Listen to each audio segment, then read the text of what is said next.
here to do a quick check-in. It's actually Thursday night, and I have been working so far on my priority read, which is Aliens Bishop by T.R. Napper. And I decided to chunk this book because I wanted to have it read by the end of the readathon. And there are 87 chapters. And I was kind of surprised because it's not really that long of a book. At least it's not a chunky looking one and whatnot. However, the chapters are pretty fast, so I'm reading about 13 chapters a day, or at least trying to. But I've been spending a lot of time this week watching The Amazing Race with my husband, so this is really the only book that I've been kind of working on.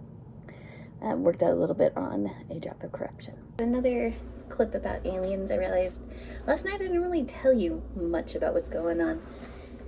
There's three main points of view. We have Private Carrie Lee, who is an Australian, and in this universe, Australia has basically been taken over by corporations who are like strip mining everything. So Carrie's family became refugees and are living like in a refugee colony in the United States. She has joined the Colonial Marines, and part of the package is like after so much time for service, then she can become a U.S. citizen, and her family can have a better life. They can get out of the refugee camp. So it's very much like the classic new recruit in a unit wants to prove themselves, with the chip on the shoulder with the whole refugee, you get, some angst. And her sergeant is Sergeant Apone, who is the brother of the one from the movie Aliens. The second perspective we have is Bishop, hence the name. And this is taking place after the movie Aliens 3. So where I always pretend Aliens 3 doesn't happen because I don't want Newt to have died, in this world, Aliens 3 happened. And so Bishop has now been restarted, put into a newer body model, and is with his creator, Michael Bishop. And Michael Bishop wants his information about the xenomorph, but Bishop, the synthetic, doesn't want to give that information up.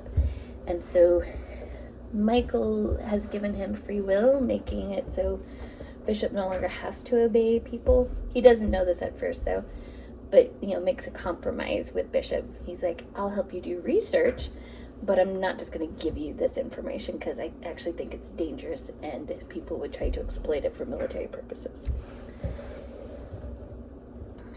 The third perspective is a Vietnamese smuggler named Nguyen, who is like the doctor on this med ship, or is like a doctor on this smuggler ship, and her ship gets pulled over by a Chinese ship that's in their alliance.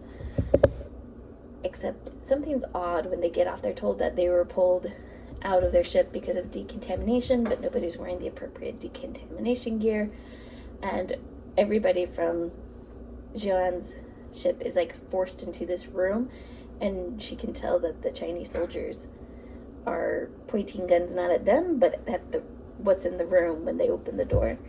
And basically her crew is being sacrificed to be hosts for the xenomorph eggs. So later on, I've gotten past the part where Michael Bishop has told Bishop, more people are doing research on the xenomorphs, it's not just me. So if you're trying to keep this information secret, it's out. Other people are doing this stuff. So finding it very interesting. I think that Napper does a really good job with bringing in relationships, making them feel very authentic. I don't care so much for the flashback from Carrie Lee's life to explain why she's being angsty. So I will be back when I've read more.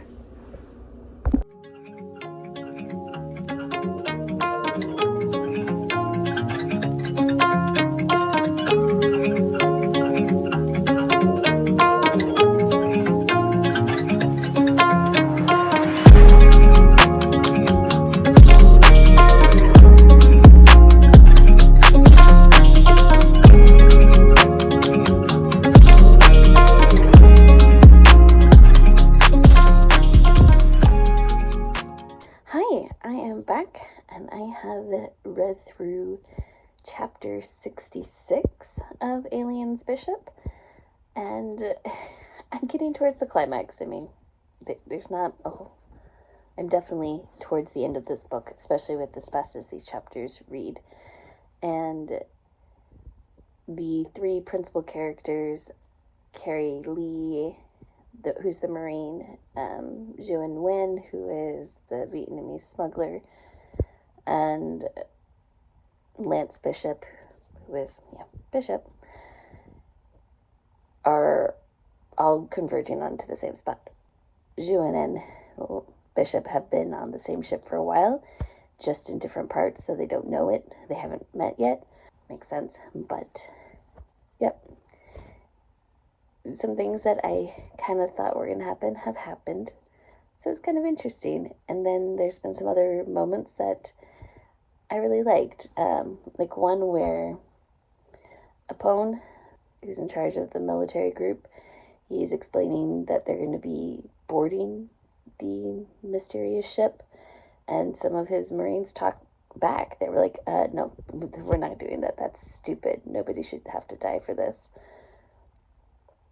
And it actually ended up being a very touching moment where you get to see the human side of soldiers.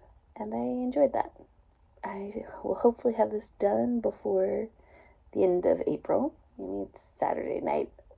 If I keep reading as I am, I should be. But this week I haven't really been reading a whole lot because I've been hanging out more with my husband. He hurt his back last weekend. He has a back injury that flares up. So we have been binge watching The Amazing Race. But we're doing it backwards. So we started with the newest season, and now we're going backwards in time.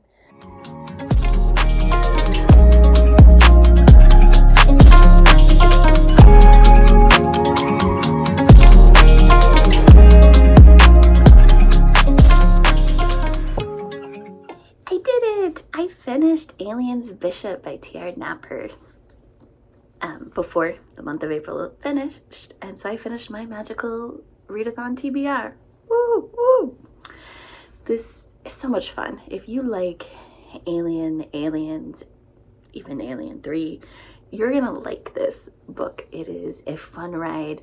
You get to see some different points of view of conflict from different sides of societies. Yeah, I really, really, really enjoyed this. But you know what? April's not over. I have 2 more days. So it's kind of like, what else can I finish this month? I could possibly finish The Butcher of the Forest by Premi Muhammad. I've already started it. Interesting thing about this novella is there are no chapters. It just goes. And probably the whole reason I haven't read it all in one sitting was because I was being interrupted when I was reading. This is interesting. It's a fantasy story. This woman once went into this forest who has some, kind of like fae folk, and so they mess with you to find a missing child, and she returned alive. The child, she said, not so, they came out alive as well, but she makes a statement she didn't actually save the child. But now the tyrant of her kingdom, his children have gone missing, and they've been tracked to the forest's edge. And so they have found her and they're sending her in to go find the kids. And she's not confident that she's going to find them or rescue them. But if she doesn't, then her aunt and her grandpa and her whole village will be murdered. So she's in the forest because the stakes are high. And then I am on chapter 43 of A Drop of Corruption by Robert Jackson Bennett. And I'm enjoying this mystery. The mystery starts off where this man has been stolen out of a locked room. They find his corpse later on. And it's like, how can someone murder someone in a closed room environment? And, things are not as they seem. And there's bigger plots afoot, not only with the empire that Den works with, but the other country, Yarrow, where they are currently located, which most of the empire thinks after a certain point of time, Yarrow is going to become a territory in the empire. but there's somebody who, like, we had this murderer running around. So I'm really enjoying this. And let's see what I end up reading. Hey, we're doing a card clip to end out this week. Today is the 30th of April, and I have not finished anything else. I have continued reading A Drop of Corruption, and I'm really enjoying it. Hopefully, we'll finish that at the beginning of May. But thank you everyone who has been with me on this journey of doing these Magical Readathon vlogs. I had a lot of fun doing it. It's a fun way to kind of get to check in on your reading, like as you're going versus just at the end of the month, this is what I did. And I hear that we got all of our dragons, so that is exciting. If you also participated in the Magical Readathon, I'd love to hear about what you read and what you really enjoyed. And if you didn't but still read this month, I'd like to still know what you read. Thank you and have a great day.